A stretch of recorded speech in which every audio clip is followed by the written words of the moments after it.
ከጠበቅነው በተቃራኒ ውጤት ይዞብን የመጣው የዜዶና የጆኒ የኤምኤምኤ ፋይት ባልተጠበቀ መልኩ ተከስቷል።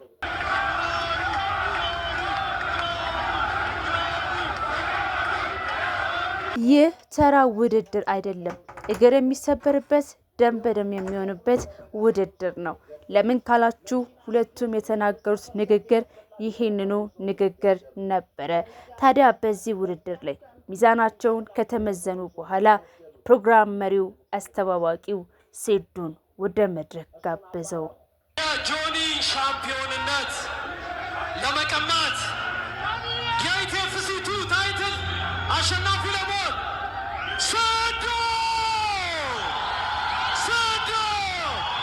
ሴዶ ወደ መድረክ ተጋበዘ። አዳራሹ በሙሉ በጩኸት ናኘ። ጉዳዩ ግን ምን ይዞ ይመጣ ይሆን የሚለው የስቴዲየሙ ሰው የጉጉት ሀሳብ ነው። በዚህ ብቻ አላበቃም። በስቴዲየም ውስጥ ያሉ ህዝቦችም እንዲሁም በቴሌቪዥንና በዩቲዩብ የሚመለከቱ 16000 ሰዎች ቀልባቸው በሙሉ ሴዶ ላይ ነው። ምክንያቱም ሴዶ ምን አዲስ ነገር ይዞ ይመጣ ይሆን? ይደባደባሉ ወይስ ይህ የሚዛን ውድድር በሰላም ይጠናቀቅ ይሆን?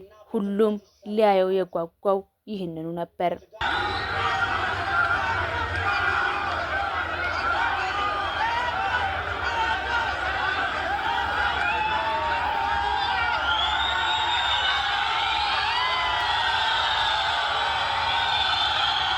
ቼክ 85 እዚህ ጋር ሴዶ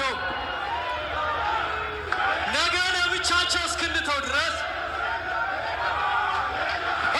ይህ እጅጉና የሚያጓጓው ተጠባቂ ሰዓት ነበረ። ጋዜጠኛው ፕሮግራም መሪው እንዲህ ሲል ጠየቀው። አሁንስ ፍጥጫው እንዴት ነው? ቦክሱስ ይመጣል ወይ ሲል ጠየቀ። ሴዶ እንዲህ ሲል ተናገረ። ፊት ለፊት መታየት ብቻ ፌስ ኦፍ። ነገ እስክትገቡ ነገ ወደ ሜዳው ትገባላችሁ።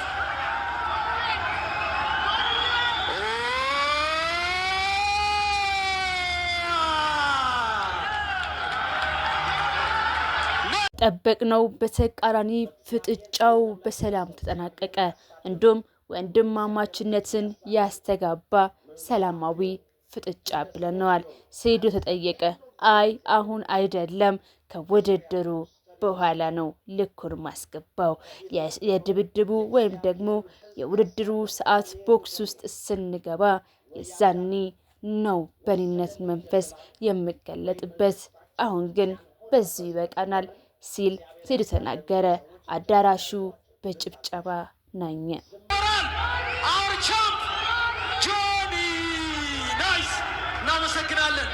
ሁላችን በጉጉት የጓጓንለትና ይደባደባሉ ወይም ደግሞ እንቁላሉ ምን ይሰራ ይሆን ስንል በጉጉት የጠበቅነው የኤምኤምኤ ፋይት 00 ክብደታቸውን ተለክተው በሰላም ተጠናቋል።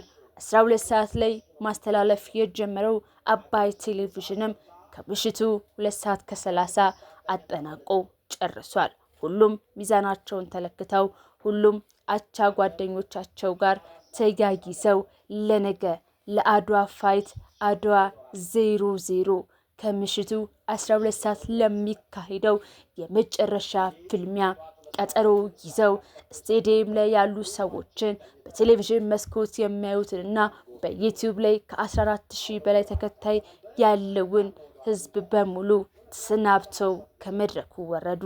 ሌሎቹ ተፋላሚዎች የነበሩት ግን ንቃተ ህሊናና ሮቤልም በተመሳሳይ መልኩ አዲስ ነገር ይዘው ይመጣሉ፣ ድብድብ ሊያሳዩን ይችላሉ ተብሎ ቢጠበቅም የሆነው ግን እንዲህ ነው።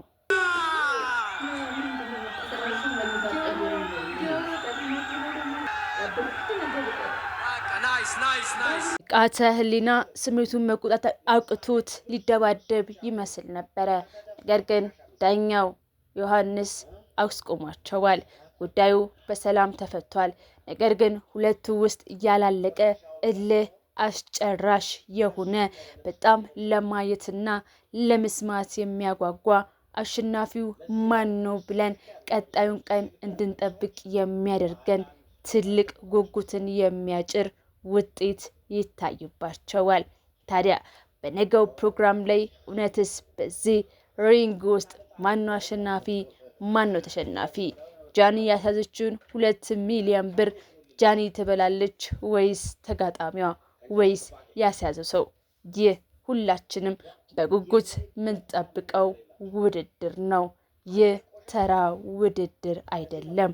በኤምኤምኤ ወይም ደግሞ በማርሻል አርት ላይ በኢትዮጵያ ያልተጠበቀና እጅግ አጓጊ አዝናኝ ያልተጠበቀ አጋጣሚ ነው።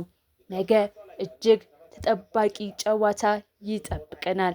በአድዋ 00 ፋይት አብዛኞቹ እዚህ ለመግባት ከ100,000 እስከ 50,000 ብር ለአንድ ትኬት አውጥተዋል።